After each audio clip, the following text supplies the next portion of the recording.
Exactly বন্ধুরা, আপনারা যে ভিডিওটা দেখলেন এই ভিডিওতে একটা ট্রানজিশন রয়েছে, যে ট্রানজিশনটাকে লোগো ফ্লিপ ট্রানজিশন। অ্যান্ড এই ভিডিওটাতে আমি লোগো হিসেবে ব্যবহার করেছি ল্যাম্বরগিনির লোগো। সো ল্যাম্বরগিনি কার যেটা রয়েছে সেই কারের লোগোটা আমি এই ভিডিওতে ইউজ করেছি। অ্যান্ড যেমনটা আপনারা নোটিস করতে পারলেন, অ্যান্ড নোটিস যদি না করতে পারেন তাহলে অবশ্যই আপনারা ভিডিওটাকে প্রিভিয়াস করে দেখতে পারেন আবার। অ্যান্ড যেটা বলবো সেটা হচ্ছে আপনারা এই ট্রানজিশনটা কীভাবে তৈরি করতে পারবেন। আশা করি আপনাদের এই ট্রানজিশনটা ভালো লেগেছে। যদি ভালো লেগে থাকে তাহলে অবশ্যই ভিডিওটি আপনারা সম্পূর্ণ দেবেন, কারণ এই ট্রানজিশনটা যদি আপনারা তৈরি করতে চান তাহলে অবশ্যই ভিডিওটা আপনাদের সম্পূর্ণ দেখতে হবে। অ্যান্ড সবার প্রথমে আপনাদের একটা কথা বলবো, সেটি হচ্ছে এই ট্রানজিশনটা তৈরি করবো, এই ট্রানজিশনটা কোথায় তৈরি করবো?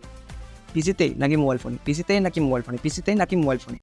মোবাইল ফোনে তৈরি করা যায়। অ্যান্ড আপনাদের পক্ষে সুবিধা হবে যদি আমি মোবাইল ফোনে আপনাদের তৈরি করে দেখাই। তো সবার প্রথমে আমি এই ট্রানজিশনের জন্য কোন কোন অ্যাপস ইউজ করবো আপনারা গেস করতে পারেন। তো গেস করে আপনারা নিজে কমেন্ট বক্সে অবশ্যই কমেন্ট করে জানাতে পারেন।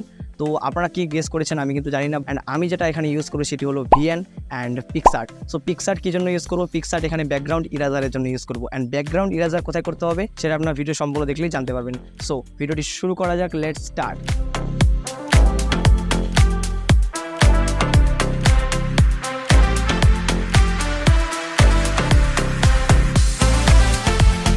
সিম্পলি আপনাদের এই ট্রানজিশনটা তৈরি করার জন্য আপনাদের কি দুইটি ফুটেজ লাগবে, যে ফুটেজের মাধ্যমে যে কোনো একটা লোগো থাকবে অ্যান্ড এক্সট্রা একটা ফুটেজ থাকবে। দুইটি ফুটেজ নিয়ে আপনাদের সরাসরি চলে যেতে হবে ভিএনএ। অ্যান্ড ভিএনএ যাওয়ার আগে আপনাদের বলে দিই, যদি আপনারা এই চ্যানেলে নতুন দর্শক হয়ে থাকেন চ্যানেলটিকে অবশ্যই সাবস্ক্রাইব করবেন। অ্যান্ড পাশে থাকা যেটা বেল আইকন আছে সেটা অলে প্রেস করতে কিন্তু কোনো মতেই ভুলে যাবেন না।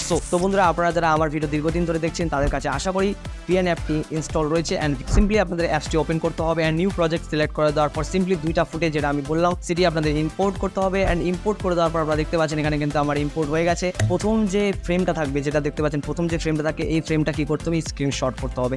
তো স্ক্রিনশট কীভাবে করতে হবে এটা আশা করি আপনার বলতে হবে না, আর আপনারা জানেন। সো অ্যান্ড স্ক্রিনশট করে নেওয়ার পর সিম্পলি চলে যেতে হবে পিকসার্টে। অ্যান্ড পিকসার্টে চলে যাওয়ার পর সিম্পলি যে লোগোটি আপনারা স্ক্রিনশট করলেন সেই স্ক্রিনশটটি আপনাদের ইরেজার করতে হবে। তো দেখতে পাচ্ছেন কীভাবে ইরেজ করছি আমি। অ্যান্ড আশা করি আপনাদের পিকসার্টে কীভাবে ব্যাকগ্রাউন্ড ইরেজার করতে হয় সেটা আপনাদের না বললেও চলে। সো আপনারা তবুও দেখে নিন আপনি কীভাবে করতেছি। সিম্পলি পিকসার্টে ছবিটা ইম্পোর্ট করছি। অ্যান্ড ইম্পোর্ট করে দেওয়ার পর এখান থেকে আপনাদের কাটআউট আছে, কাটআউট অপশনে চলে যাবো। অ্যান্ড আপনি যদি চান এখানে ম্যানুয়ালি করতে পারেন, অ্যান্ড আপনি যদি চান এখানে অটোমেটিকলিও কিন্তু আপনাদের ব্যাকগ্রাউন্ড ইরেজ করতে পারেন আপনাদের লোগো। সো আমি কিন্তু এখানে ম্যানুয়ালি প্রেফার করবো, কারণ এটা লোগো। এখানে যদি কোনো পার্সন থাকতো তাহলে খুব ইজিলি কিন্তু এখানে অটোমেটিকলি ব্যাকগ্রাউন্ড ইরেজার হয়ে যেত। এখানে যেহেতু একটা লোগো আছে যেটা কোনো প্রকার কিন্তু সাবজেক্ট এখানে নেই, তো সেই জন্য এখানে কিন্তু অটোমেটিক কাজ করবে না।